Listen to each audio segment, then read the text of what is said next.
Hello and welcome to this quick video about becoming confident in literature searching. And this is all about giving you a few tips that will hopefully help you get over that hump of using our databases and our library search to find the material that you need. And this is actually really important because a lot of people look at the search engines and try and use them and get a bit flummoxed with it, get a bit disappointed with the results, and then they lose confidence and think, oh, I can't use this, it is too difficult.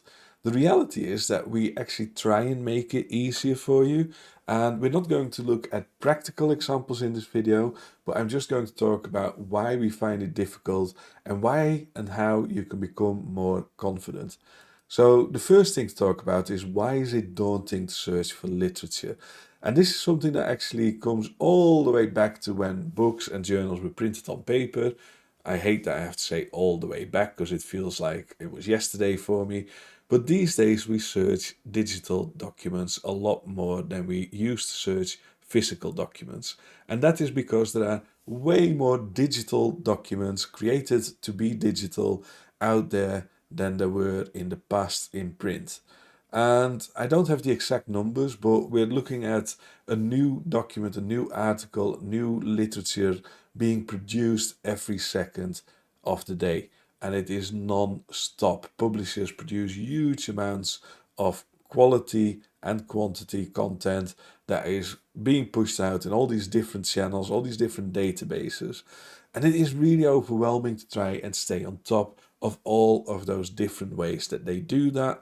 And it is really quite difficult to stay on top of what is going on in your field. And it is important to acknowledge that. There's research come out recently that suggests that the amount of information available to health professionals has quadrupled, has tenfold times. It's just blowing up. It's incredible. And there's a lot of things that make that whole experience of finding it overwhelming. So, one of the things I want to talk about is how you can actually become more confident. And to do that, we need to talk about what a literature search is. And to do that, I need to go to who you are and why you are searching for literature, because that defines what a literature search is. If you are a history student doing a PhD and you need to find all sorts of original sources, then you basically will go to the library that has those sources, ask a librarian or a library assistant to help you find the sources, and then you sit there and read them. But if you're a healthcare professional and you're interested in, for example, the latest developments around COVID, because that's such a current example, then you will know that there is new material coming out every second of the day, and you can't stay on top of that. So it really depends on who you are and what you are searching for. And if you're an occupational therapist, you will have a different way of looking for literature than if you are the leading consultant in pediatrics who needs to know about a very specific narrow area. So that is really important to know. And it is also important to know that the tools that we provide need to cater for all those different searches. And that, in a way, is where Google is very different. Because Google's idea is that it caters for anybody searches, right? So anybody can use Google. You type in what you're looking for, you get results, boom, easy done. We can't do that because if we did that in the library, then we couldn't make sure that certain types of people could find the literature that they need.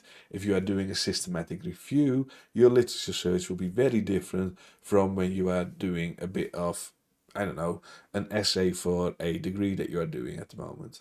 So that is really important to start up.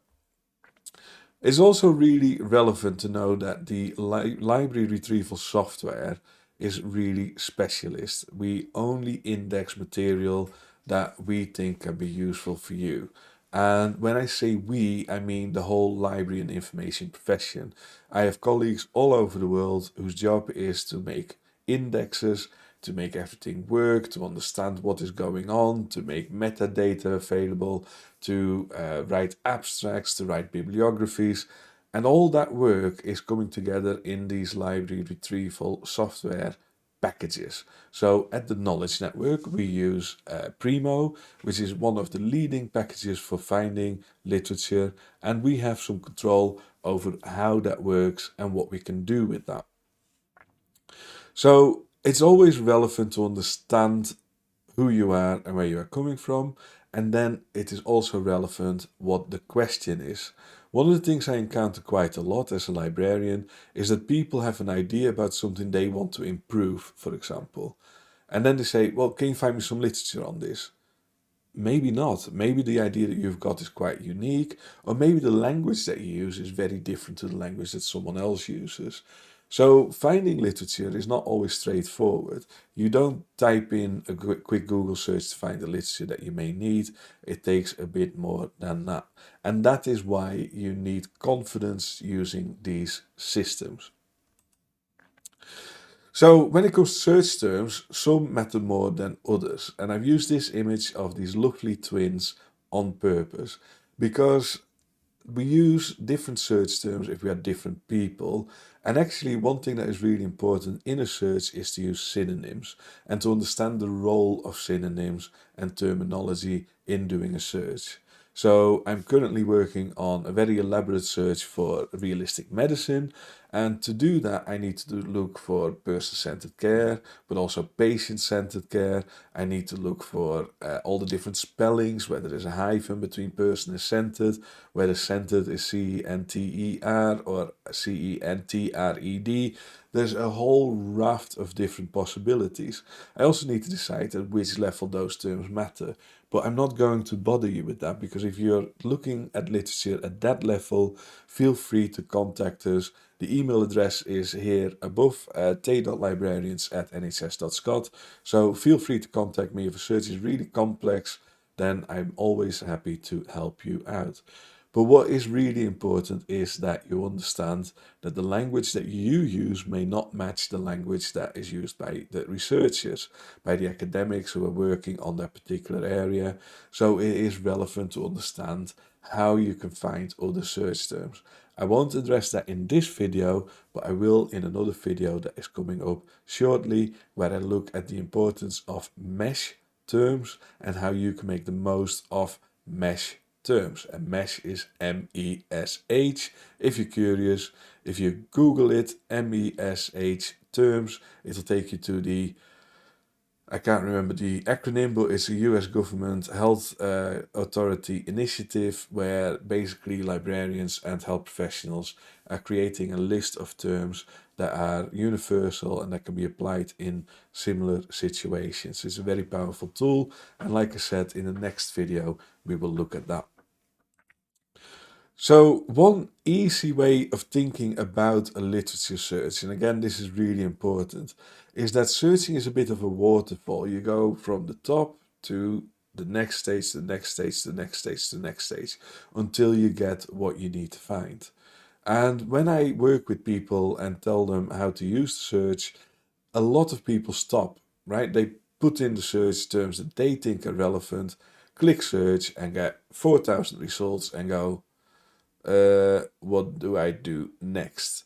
Now, that is where your confidence needs to grow, because what you need to do next is have a look at all those results, certainly the top results, to see what terminology is being used there, and then refine the search and make it better, right? By refining the search, you become more appropriate in what you are finding. And then you repeat that. You repeat that process all the way until your final search, where you are clear about the search terms that you are using and where you are confident that if you write out the search terms that you've used, other people will be able to repeat that search and get the same results. At that point, you can actually share your results with other people and they can then have a look at it as well and give suggestions, and that is really powerful. And the way to do that is by using saved searches. So I'm going to make another video. There's one on mesh terms and there's one on saved searches, where I will talk about that in more detail. But if you save a search in Primo or in any of the databases that offer that functionality, you can then share that search a lot of the time, and then people can have a look at it and give you advice and tips on how to do that. And that is really powerful and a great way of getting even better search results. Now, it is really important that you keep practicing. You can't break the system. So if you are using the knowledge network, if you are using Primo on the knowledge network to use to search for articles. If you are using PubMed or anything else, you can't break it. Doing whatever you are doing is not going to break the system. So keep trying, keep looking for articles. And yes, it takes time. I think that is something that is really important to acknowledge. Time is really valuable, and getting more confident doing literature searches will take time. I can't make that any better, because you will have to practice and keep practicing to become quicker and more proficient with the system.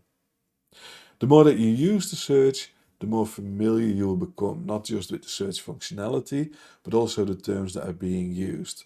So recently I was speaking to someone who's quite new to their role. They were not quite sure about the terminology used, and by using the literature searches, they found all sorts of different information that they knew linked to their role, but they didn't realize was termed in the way that it was termed.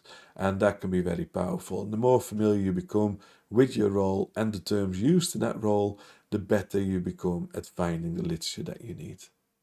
Right, that's everything for this video. I hope you enjoyed that, and hopefully I will see you for another one. Bye bye.